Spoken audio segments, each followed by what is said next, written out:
चलिए आज हम बात करते हैं न्यूजीलैंड में ब्रिटिश और उनका शासन कैसा था।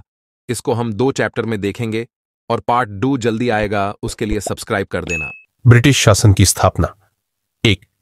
प्रारंभिक संपर्क और खोज। जेम्स कुक का आगमन 1769। ब्रिटिश अन्वेषक कैप्टन जेम्स कुक ने 1759 में न्यूजीलैंड की यात्रा की और वहां के तटों का मानचित्रण किया। यह यूरोपीय देशों, विशेष रूप से ब्रिटेन के लिए न्यूजीलैंड में रुचि पैदा करने का पहला कदम था।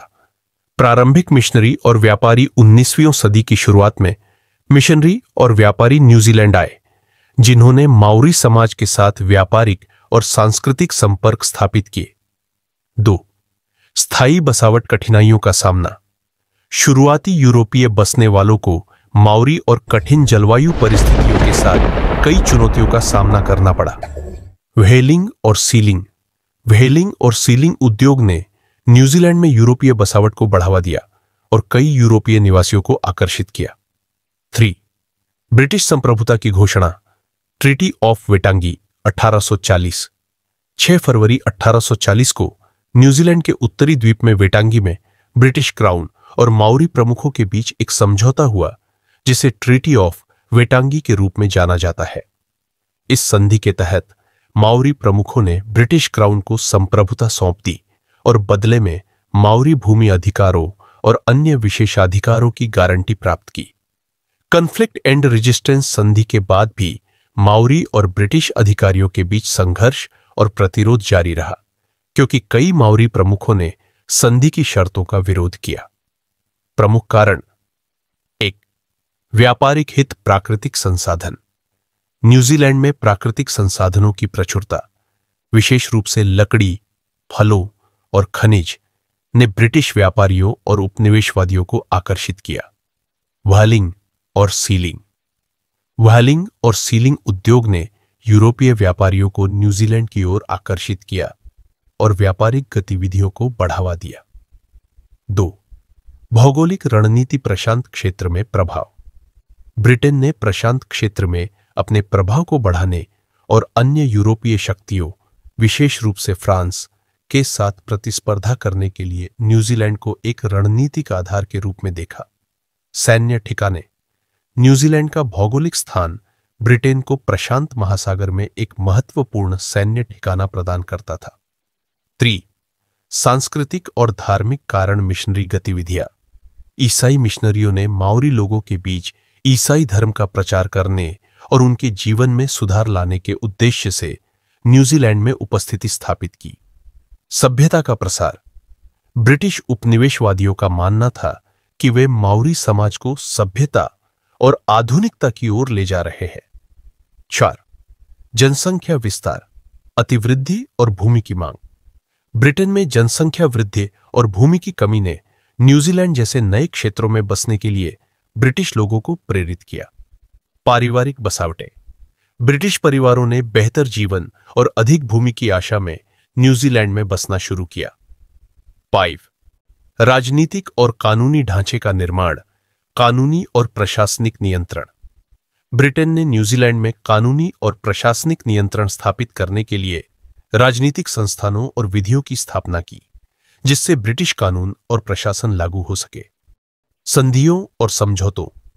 विभिन्न संधियों और समझौतों, जैसे ट्रीटी ऑफ वेटांगी, ने ब्रिटिश शासन को वैधता और स्वीकृति प्रदान की। ब्रिटिश शासन की स्थापना के लिए इन सभी कारणों का संगम हुआ, जिसने न्यूजीलैंड के इतिहास और संस्कृति पर गहरा प्रभाव डाला। इस प्रक्रिया ने माओरी समाज और ब्रिटिश उपनिवेशवादियों के बीच लंबे समय तक चले संघर्षों और सहयोग की स्थिति को जन्म दिया। ब्रिटिश शासन के आगमन से पहले न्यूजीलैंड की सामाजिक और राजनीतिक स्थिति काफी जटिल और समृद्ध थी, जिसका मुख्य आधार वहां के मूल निवासी माओरी लोग थे। यहां उनकी सामाजिक और राजनीतिक व्यवस्था की प्रमुख विशेषताओं पर चर्चा की गई है। सामाजिक संरचना। इविस। इवी। माओरी समाज विभिन्न इविस कबीले में बटा हुआ था। इविस माओरी समाज की सबसे बड़ी इकाई थी, जिनके पास अपने क्षेत्रों, रोजनेंगा और संसाधनों पर अधिकार होता था। हापू इविस के भीतर छोटे उपसमूह होते थे, जिन्हें हापू कहा जाता था। हापू ने स्थानीय निर्णय लेने, भूमि के स्वामित्व और संसाधनों के प्रबंधन में महत्वपूर्ण भूमिका निभाई। वाका माओरी लोग अपने पूर्वजों को वाका यानी कैनो के रूप में मानते थे, जिनमें वे समुद्र पार करके न्यूजीलैंड आए थे। ये एक सांस्कृतिक और वंशावली की महत्वपूर्ण पहचान थी। राजनीतिक व्यवस्था। रंगातिरा हर हापू का नेतृत्व एक रंगातिरा प्रमुख द्वारा किया जाता था, जो नेतृत्व और निर्णय लेने में महत्वपूर्ण भूमिका निभाता था।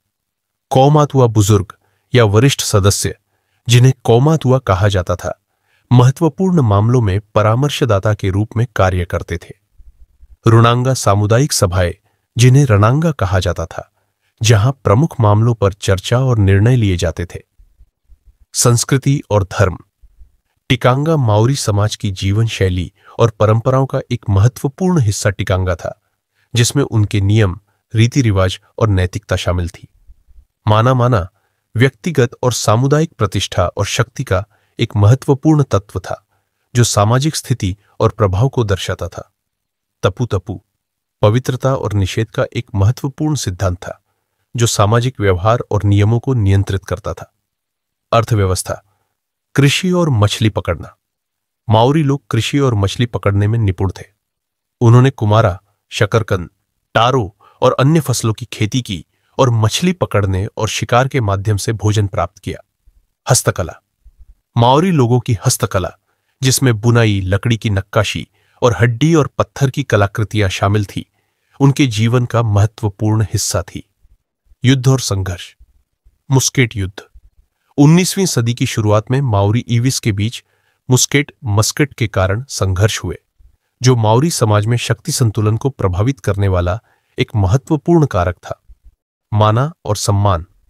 युद्ध माओरी संस्कृति में माना और सम्मान बनाए रखने का एक साधन था, और विभिन्न ईविस के बीच संघर्ष आम थे। न्यूजीलैंड में ब्रिटिश शासन की शुरुआत से पहले माओरी समाज का एक मजबूत और संगठित ढांचा था, जो उनके जीवन के हर पहलू को प्रभावित करता था। उनके सामाजिक, राजनीतिक और सांस्कृतिक संस्थान इस बात का प्रमाण है कि वे एक उन्नत और समृद्ध सभ्यता थे।